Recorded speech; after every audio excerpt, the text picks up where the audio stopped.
Hello, welcome to Old Mutual on the Money podcast. My name is Thabo Hollo. Today we have an accomplished singer, songwriter, and businesswoman of note, Mmatema Gavu. Businesswoman of note. Of course, yes. Lena. True.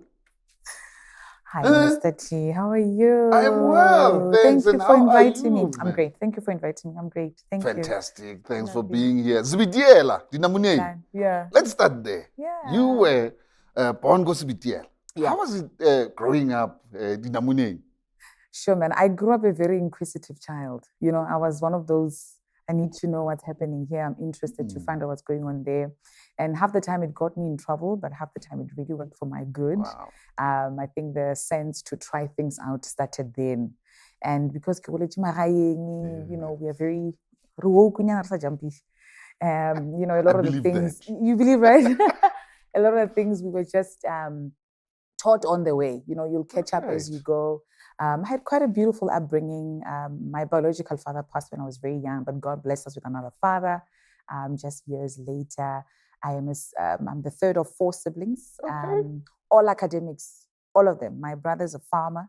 He's also a lecturer. Wow. My sister's an optometrist.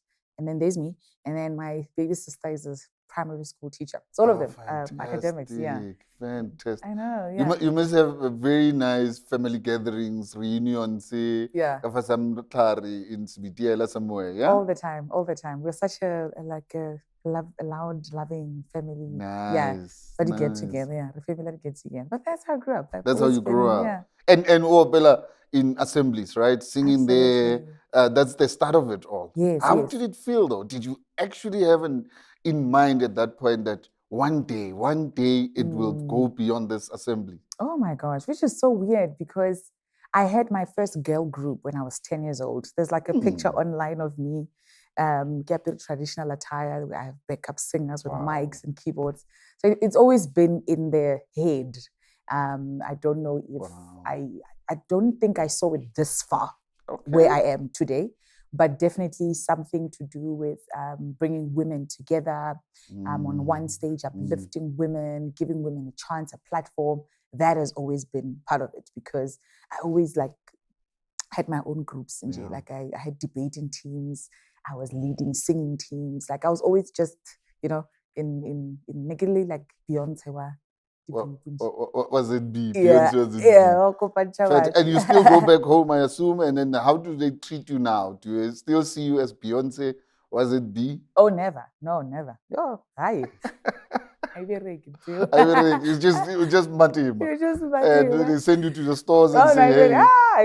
My mother. My mother still calls me to come sleep at home if I have gigs going home. Absolutely. Yeah, according to her, why should you sleep at a hotel? Yes. Yeah. You there. And Idols happens, right? Yeah. Season 11. What does it mean to you? Did it change anything? What exactly changed in terms of post-Idols? So fun fact, I auditioned Idols 3 times. So the time everyone started to see me, it was my 3rd try. And I still did not win. But yeah, it was my 3rd try. And a lot of people always ask me, why did you go back? Why did you go back? And I'm a born-again Christian. I love Jesus. I have so much faith in God. I believe my faith just stays in him. And, I'm dependent on him. So I knew that if he promised to place me where I am today, then anything that comes in between this and what I am today, it's all in the plan. So I stuck to the plan. I always thought to myself, look, if obstacle I get rejected here and there, it's all built in the character. It's all working on what is trying to put me to where I am today. So by the time everyone saw me, it was my 3rd try. It changed a lot. One, because it's an obvious big platform. It's meant for that. And when I went there, I just wanted the platform. I've always been a Jesus girl. I've always been a church girl. I've always been a gospel musician. Before that, I would do auditions. It's in TUT. I am a qualified linguist, just so we get that out of the way. Yes. But the call has always been for the people through ministry, through music, healing songs through music and sound. So the moment the platform was created, I I did what I could do and trusted the people to do what they could do, which is vote. Yes. And then the rest is history. The rest is history. You know, because right after that, every door led to the other. That Yeah. one opened that door, and then that one opened the other. And what doors were those? Suddenly you own your own company. You are a renowned artist, singer. You write songs. DJ Dira is here. Pastor Benjamin Dube. What then? What then flew out of the post your idols era? During the competition, I think at top 10 or top something, DJ Cleo reaches out to me. He says, I need to have a chat with you. So during the competition, thank God it's over, so I can say that's it. So during the competition, they make us sign these contracts that say, should you win or should you not, you already signed to us. Okay. So I was already signed to them, win or not. And he said to me, look, there's this fact that I'm sure you're not even aware of. And it's that you are probably going to be one of the people they're going to take, whether you like it or not. And then he said, but I have a lawyer, and then I can introduce you to, let's get you out. He taught me the power of ownership. He taught me the power of having your own voice and standing on your own voice, controlling things according to your own narrative. But more than anything, becoming what God has called you to be without someone influencing what they think is best for you. So Anruta independence, Anruta yona businesswoman actually music is a business, and you can live off it if you do it right. And I said, so how do we get out of the contract? And it wasn't a nice exit, you know, it wasn't nice, but he helped me get out of it, and we did. And then I started my own label in 2016. Jan. Yeah. But here's the thing, madam. We still see a whole lot of artists who are brandished on social media, on traditional medias, being broke, and they pass away, then everybody has to contribute, even when they're still alive. How important was that lesson regarding how to manage your career as a business? Do you think everybody has the same kind of exposure? Sure, I won't answer for everyone, because there are people that even after getting the information, they do nothing with it. I had information, but a lot of it I didn't apply, because I was enjoying what was at my feet, at my exposure, right? But I think a lot of people, each to its own. But to my personal experience, I needed that information. It's the information that saved me, because even though he sold me the good side of having your own things, the bad side, well, not the bad side, but the most challenging part of it is then everything depends on you. So your PR is on you. Getting interviews is on you. Getting, paying for events is on you. However, everything that then comes from there, then it's on you. So that's the other positive thing. So it's a working 50-50. You give in your 100, you'll receive the 100. But if you get help, then chances are you just get the 20. But you're talking about payments. You're talking about payments now. Obviously, in your career, there's issues around money. Let's step back to ZB with your siblings and at home. And were there instances where you guys were talking about money, finances? Was it a subject that was ever touched? Was it a taboo subject? Growing up in ZB, your relationship with money? So I need to bring you to here, then I'll go back. So 100%. When I finished Idols, obviously I didn't win, so I didn't have like a chunk of money given to me. But I started getting exposure, which then opened gigs and income and stuff like that. My mother, then I'm taking you back. My mother growing up, Nana Lespaza. My mother sold everything. My mother sold, everything you can think of, she sells. So I guess being business savvy comes from there. I saw her, you can't just, because Nelly teacher, but she still had that. So I saw, I would say you can't just live off one thing. And it's not greed, it's safety. It's not greed, it's just for future preferences. You just have to be careful and set out your eggs now. So I've seen that. Invest you. Okay. Right. Yeah. So I do have you like grew up with a sense of how money works. Yeah, or you can. And did you take those lessons into your adulthood, starting your own company, the career? Because no matter how many times I applied every theory that I know, you still make the same mistakes. But I think with growth, at some point you grow up. At some point you realize, enough playing. I was watching one of your interviews that you did with Miss Mpo, and she said one of the biggest mistakes she made was thinking, I still have time, you know. And I think I also thought, I'm 24, get over sharp, you know. Then I get married. Then I have my first child. I'm like, I should have just done it 3 years ago or something like that. So you still make the same mistakes, but you learn from them. The important thing is how many times you rise up and not how many times you fall. Absolutely. Yeah. And now talking about marriage, now you're getting married. Yeah. Right? Yeah. It's no longer just about you. It's about hubby.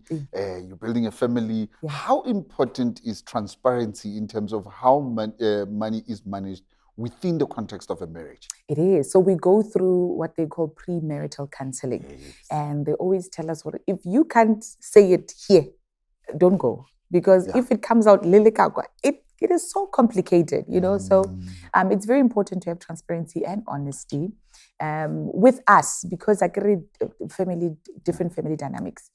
There are people who, with us, the freelancer. That's the word I'm looking for. Yeah. The freelancer. So which means there's no consistent income that you can say it's gonna come.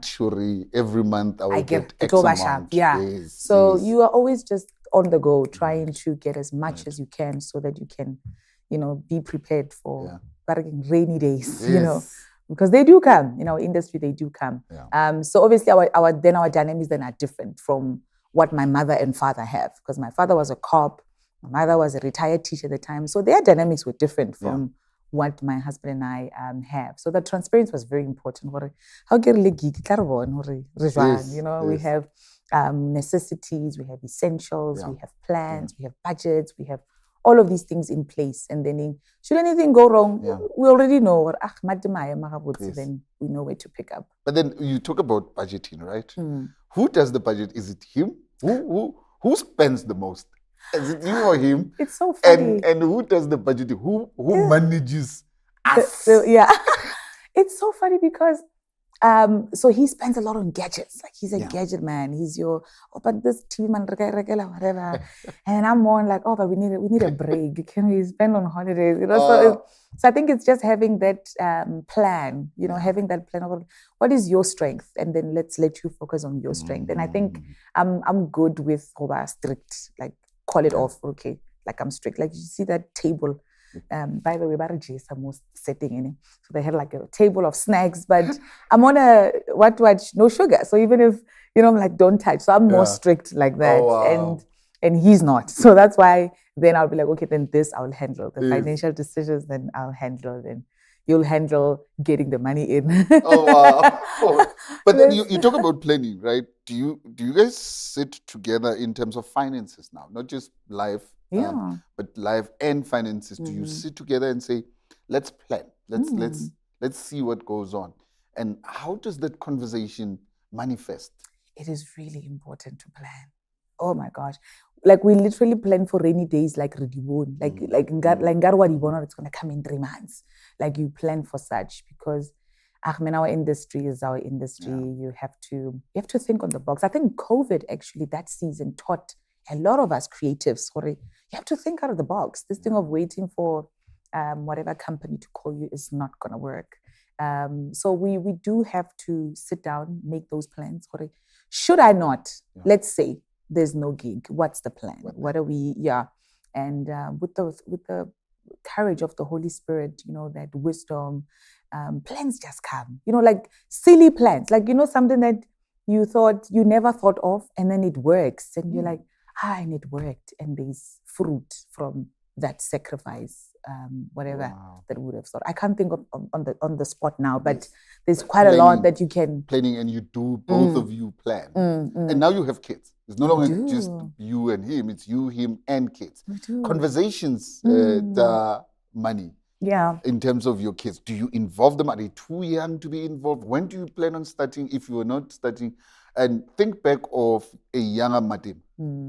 Did you have those conversations when and when did they start? And is there anything that you picked up from when you were young that you're thinking hey, maybe with my kids, I want to handle this differently. Tell me about the relationship that in terms of money and kids. Sure. My sister, my older sister says I take sometimes I take these things way too serious. My eldest is 5. And already I have opened an account for him. I teach him how to work for his money. Okay, if you wash whatever, if you do whatever, then I'll give you like, he can count like the 10s and the 20s on rands.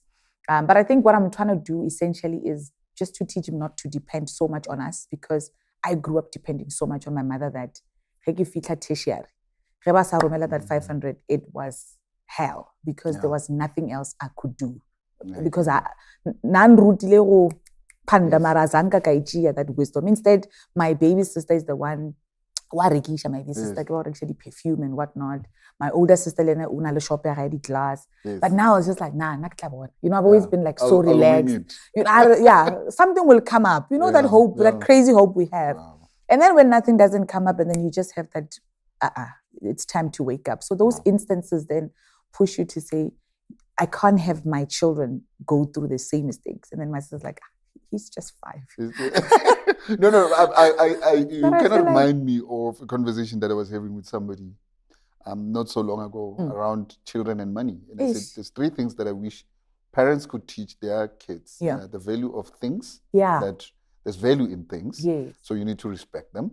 The value of money, that money just doesn't fall off the trees. Right. You need to respect it and how to treat and work with it. And the value of people. You need to respect people. So I'm glad that at the tender age of 5, then you start looking at that. And I see it working. I mean, he's 5, but he already knows. So you said in 7 days, I will have enough money for a toy. It's day 4. It's day 5. And I'm like, okay, fine. But I'm just hoping, he doesn't make this, like, I lay hands on him. Father, please. Also prayer. Let's talk about spirituality and finance. Do you see any linkage between spirituality? You're a God-fearing, you've declared yourself that you are saved. Do you see any link between finances and spirituality? Does spirituality drive finances, or finances drive spirituality? Thank goodness that not growing up, I was always surrounded by men of God that work hard. So they never preached the message of God is a God of miracles, but mostly God is a God who can perform miracles according to your readiness, according to your inputs. So in other words, they've always taught us that you are going to have to do the work yourself, and then He releases the blessing upon your readiness. There is absolutely a linkage, but then that is like spiritually fighting over things you cannot see. But what you can see, do something about it. Do something about it. I've always, and I still do. I have a foundation, Mmatema Gavu Foundation. Under the foundation, we raise young girls that want to be in the industry. But they can't just be in the industry. They have to do other things, because you can't just solely depend on this one gift. Or if you do, this one gift has to bring out maybe 5 more that come from this source of income that comes from one gift. So one of the ladies that we have there, her name is Mapula Pao. When I met her, she was just this incredible young girl, young singer, incredible. Then when I sat down with her and we started talking, I realized, actually, what did I marry? Oh, did I marry? Yeah, like a roka. Oh, a roka. So why was I focus on lejo? No. Okay. We were gonna have to work, and the foundation then would take it to seminars where they teach about entrepreneurship and sales, and would make sure that because whether you're praying or not, the work still comes from you. You're gonna still have to do the work. There's a scripture in the book of First Kings about the King Elisha, who says to this woman says, King Elisha, my husband served you, and now these men are coming and they want their taxes. They're gonna take my son and make him a slave. And then he says, okay, no problem. He could have just said, I guess that's the God we want to believe. But no, he said, no. Take the jars, go find jars in your house. And if you can't find them, ask around, which is the power of having relationships, the power of having people around you, knowing that you can't do things by yourself. That's the first hint, right? But number 2 is following instructions and being obedient to the call of God. The power of working in silence, the power of not, when we expose our cakes before they are not even finished, because we want to show people we are busy. I get a tendency to be busy and stuff. That's another thing. You do things in silence. Let God cook you in private, you know. Yes. Or close the door behind you and then start filling, which is number 4, the work. You have to do the work. Yes. So yes, pray. Yes, ask God for guidance. Yes, ask God for wisdom. But you have to do the work for yourself. God blesses the work of your hands. He doesn't bless the prayer that you make or something. Yeah. So there's a linkage. You're gonna have to play your part, and He releases according to readiness. Right. And let's let me perhaps pause a little bit in terms of Mapulo Pao. Because the one element that comes to mind is diversifying your income streams, right? She's talented in one thing and the other. Yeah. How important is it to diversify your? Do you think it's something that you practice yourself? If so, why? Because South Africa. It's not that bad, is it? And I don't blame her. Hey, currency, economy. Romo blame until when? Romo blame until when? At some point, you're gonna have to take accountability. Yeah. You're gonna have to look at your part in the whole thing. And here's the thing: everyone is given something. When we are born, our hands are shut for a reason. The Bible says, God says to Moses before I'll go the fire, what is in your hand? Yes. So there's always something in our hands that if you ask the Lord, what have you put me on this earth for? He will show you. Yeah. This. But also, He says, be fruitful and multiply. Even though the context of the scripture was for the children. But it's also that you use what I've given you for even greater things. So, one, choice. But also the importance of it is to showcase what the greatness that the Lord has given us. He has trusted us with so much, and we can do so much with the little that He has given us. Even the Bible says, if I can trust you with the little, then you can do whatever, right? And He's able to do exceedingly abundantly and above. With her,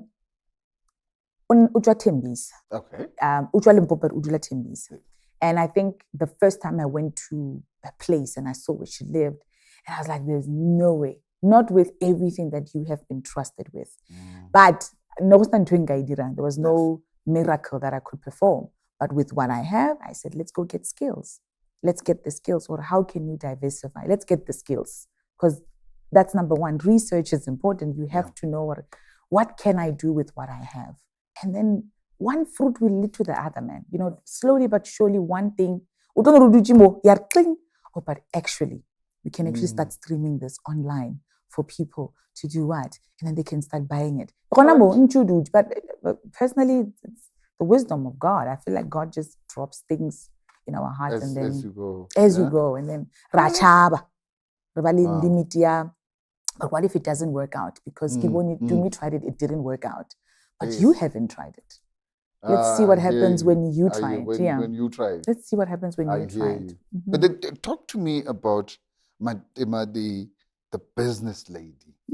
What challenges have you been faced with, right? What lessons have you drawn out of those? And that would inform how you do things slightly differently in the future? Making excuses. Now I used to struggle with making excuses. Okay.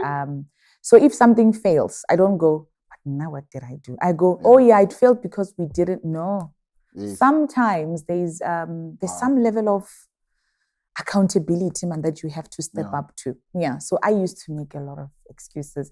And then the excuse to delay your progress. The reason I'm not doing this is because it's winter, people don't, whatever reason. It was making excuses. And then what you just said, not learning from your mistakes. So you do the same thing, the same way every time, but expect different results. It doesn't work, right? So that's another lesson was, if I try this way and it doesn't work, I need to find other ways to make it work. And then taking risks, Hey, Arzame, that Arzame, like Arzame. One of my husband's businesses, like he's a project guy.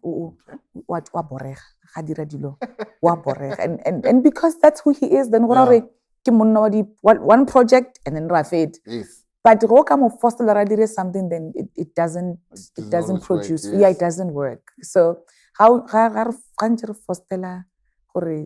things, he must do things like that, then it doesn't work. But then one day he took a risk. He's like, you know what? Let me start doing, you want to do DIY, Yes. YouTube. And then from there, he actually started building people's studios. Wow. But like from just one DIY where he's like, yeah, you know what, let me just take a risk. Yeah, so now that's what he does. He renovates people's studios, he builds people's studios, and all of these nice studios that are in the country that we have. He's built them from scratch and things like that. So you take a risk. You're like, let me just take. Obviously, it had to take an investment. For materials and whatnot. But that's it. Had he not taken it, he wouldn't have known, and he wouldn't have known that he could flourish in that. Wow. And then of late, I've had to learn the power of enough. Tell me about it. The power of enough. How much is enough? Right. I'm reading this book, and they're talking about how you can, that thin line between greed and enough. Okay. And because you want to take risks. Yeah. You have to be careful to see if you're taking a risk based on greed. Okay. Or based on fruit. So half the time we dinner, not because I talk about, just want more of it, and then that's So lately I'm just learning the power of enough. Like this is enough. Like enough, not it's like get sharp. Yeah. Anything that comes, it's overflow. But I'm not seeking for like get sharp. More than this. More than you can handle. Mm-hmm. All right. At the beginning, you spoke about previous financial failures, right? Or hurdles. Let's call them challenges. Let's talk about that a little bit, right? And say, if you were to coach yourself slightly differently, right? Knowing what you know. Remember, hindsight is 20/20. It's perfect, right? If you were to look back and say, Mmatema, what would have been those lessons, the money lessons in particular, in terms of the mistakes that you've made? Do research. Yeah. Like read books, research about. Funny story. Yeah. So Rebecca Skolong, go tertiary. I would attend competitions, and there was money won. And my biggest one was winning 2,500. This is in 2010. That's a lot of money. It is. Nagaraka kavela. Kambanya kavela. Which was a big kiboni kai kavela. Of course not. Kiboni koma kavela. Because when. Yes. I was like, no, kavela. It's any fashion. Moso shanguve. Kinyaga kavela. Had I had the right literacy, and maybe, which is number 2, discipline. Okay. Discipline. Research, discipline. Yeah, discipline. Because sometimes we know, but we can't do. But we know. Yeah. But we can't do. Wow. Why born or it got negative. Mara or you know my fellow. There's still next month, So research, discipline, right? Yeah. So the younger me would have said, research and be disciplined. Yeah. If you're saying you unlock a fixed account. Wow. You know that thing, you have a fixed account and then you go and log it. But charge, it's fine. I need the money. Wow. No, you don't. You could wait 3 more months and have the interest. But no, the discipline says, I want the money now. Yes. There's a trip that I want to take with my friends or whatever. So just having that discipline, having that research and taking risks. Take the right risks. You never know what you have until you let it go. So you can see it. Yeah. You don't know what's in the hand until you go, oh, wow. Moses had no idea that small stuff could do what it did. Yes. God has granted us and he has trusted us with so much. We need a lot of the people in my life that are doing well, that are doing very well. Yeah. When I ask them, how did you do it? I did the first one. I just took this one and I did it. Just this one. And then this one built the other. And this is what you hear all the time. Lejual is not successful. No, it took one. He literally took that risk. Yeah. He did everything wrong and right. And then he got it right. Eventually. Yeah, he got it right. Eventually. Yeah, I think those are the 3. Because even now, there's a Tumblr that I'm holding there. Yeah. There's a website that we're trying to build for Young Married Fabulous, which is a movement that we run with my husband. Yes. marriages are under attack. It's a fact. We know that. But there is still so much hope for marriages that, God still has a mandate about and things like that. So we are just, the movement is promoting that. You're not alone. The things that you go through, we all go through them, but you kind of think you're alone. So you come on the page. We even offer therapy. We have people that we know that we can help, and then we get gatherings where we come together. So we opened a website where we wanted to sell products, because it's an idea that was given, but you can expand it. So we sell products. Okay. And they're going to be there. Your tumblers, your pajamas, your date nights, anything. Just how would we know if we just didn't? Young, married, and fabulous. Yes, young, married, and fabulous. You must check it out. It's on social media. Young, married, and fabulous. But then let's talk for a second about young, married.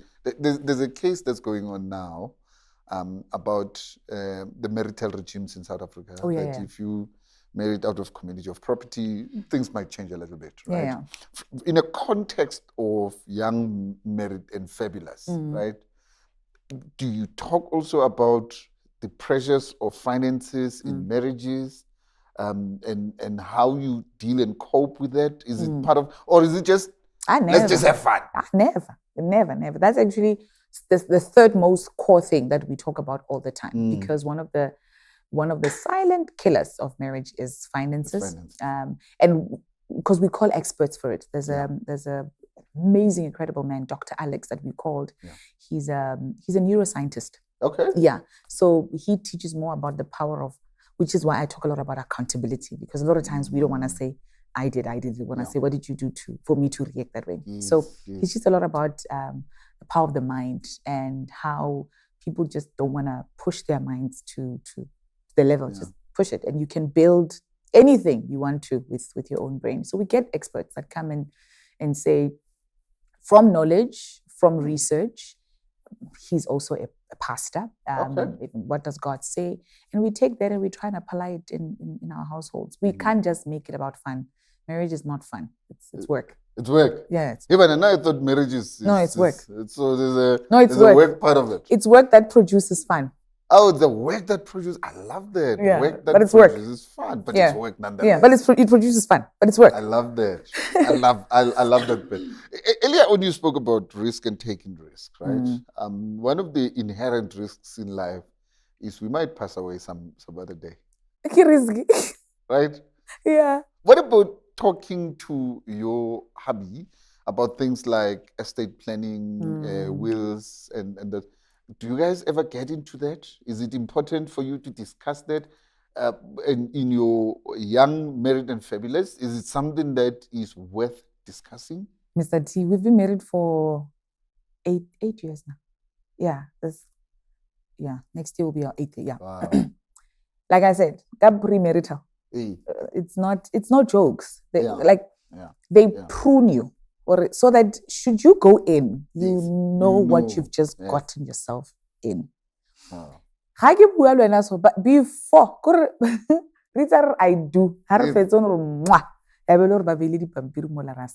Out of. Yes. You understand? Because every information we had to know, the risks of doing either, and right? So we knew. I knew what I was getting myself into. So we have wills. They teach you the importance of having one. There's a young man. His name is Bakedlamin. He runs with his wife, Nokwanda. They run, what do they call that thing? I perform there. What do they call that thing? But it's like gatherings of couples. He gathers like 5,000 people, like 2,500 couples. Even though I sing and then Garabo sings as well, there's food, but they bring an attorney. Wow. They bring a sexologist, a gynecologist, they bring a psychologist, so that we know the truth. Because a lot of us, we think we know, but do you know that actually, no matter how many times you try, once you are married, you're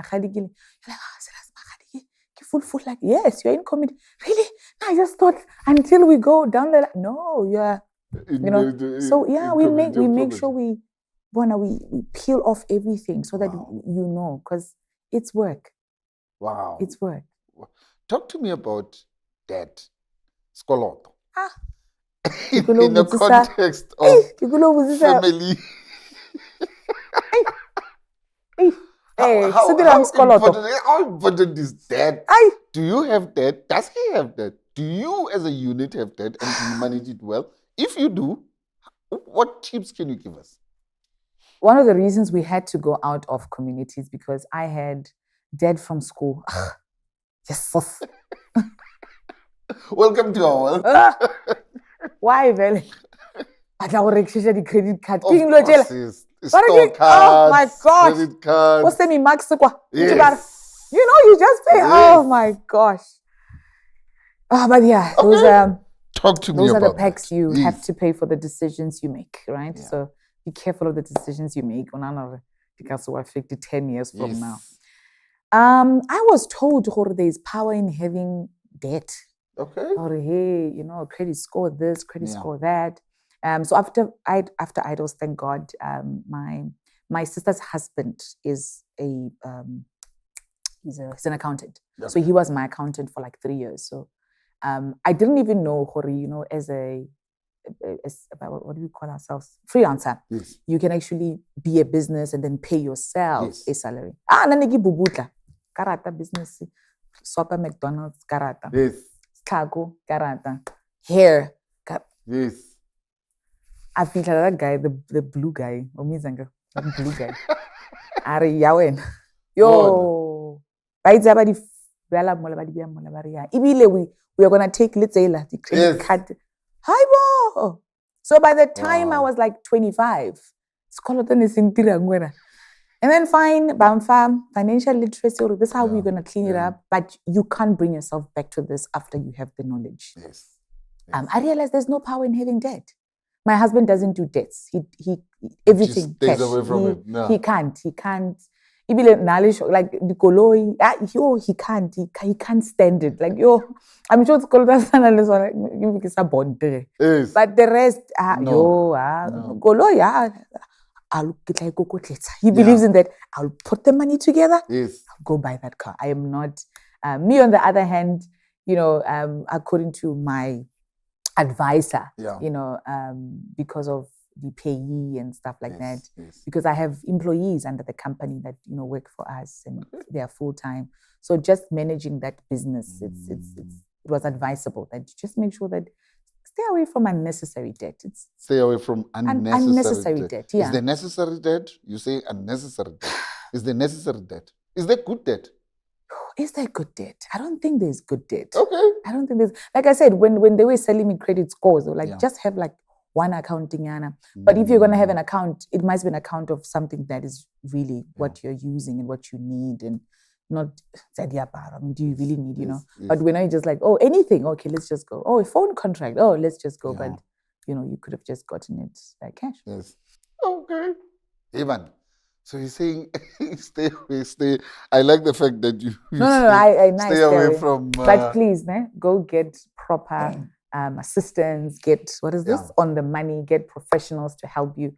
We are just giving, you know, personal experiences and advice. Absolutely. Yeah. And I like that. I like that because it can only relate to you. It can only relate to you. We can only say our lived experience. You spoke about the employees that you have, full-time employees. Are you also an employee at company? I am. Or you just I am. We still swipe go McDonald's. We still swipe hair. We still have swipe. So you're not an employee. You're just a card carrier. Mr. T. Credit card showed me flames. Wow. Credit card. Oh my God. Wow. And I mean, there's what's that guy's name? I read one of his books. What is it? Rich son. What? Rich Dad Poor Dad. I read a lot of his books, and I know what he says about credit cards, and let's just say maybe now I wasn't enough for his advice, because it showed me flames. Maybe now. I'll try it now. So no. Stay away from and employ yourself. Yeah. So now, generate a pay slip for yourself. And you know, we are considered risks. I get self-employed people. I remember in 2000, so just after COVID, because it really hit. Okay. It hit. I was already married to my husband, so we had to do like a serious downgrade. At that time, we had only had one child and no dogs. We only had one child. By the way, you said you have four children. Yeah, I have 5. I have 4 children and a bigger baby. Yeah, so we had to do like a serious downgrade. And then one of them was getting rid of cars that we didn't really need. And then we had to downgrade to like a smaller place. So how to apply to rent a place? Listen, that landlord, the agency said, nope. The Baba owning the flats. They say for as long as you're self-employed. You just hire automatically. They don't wanna come into your statement. It just so we are considered high risk. So if you can have a company that pays you, then you have your own pays. No matter how much money, it doesn't matter. You must still be trusted. And what lessons out of what you've done? What advice would you give to freelancers that are high risk in terms of how to manage your finances, how to manage yourself, right? In a context of you being regarded as a high risk individual. There's a young Mmatema somewhere in ZB right now, right? What would you say to her? There's a young Mmatema somewhere in TUT.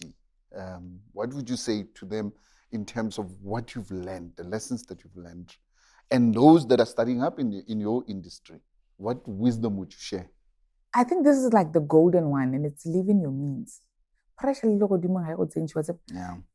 in your means. Wow. Hey, Wena, live in your means, man. Like, yes. Is it really necessary to look like someone you're not?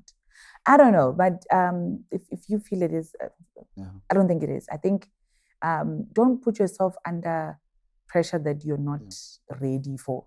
So live in your means, man. Live in your means. But do you think we do that? Do you think no, we don't. Particularly in your industry, do you think we live within our means, or we want to impress the world? I don't get the pressure because I never had that pressure. And the reason I never had that pressure is because I couldn't afford it. Even pretending was expensive. Wow. But just living the life was expensive because now you have to live in an apartment. Yes. Have a car, and it has to be a particular brand.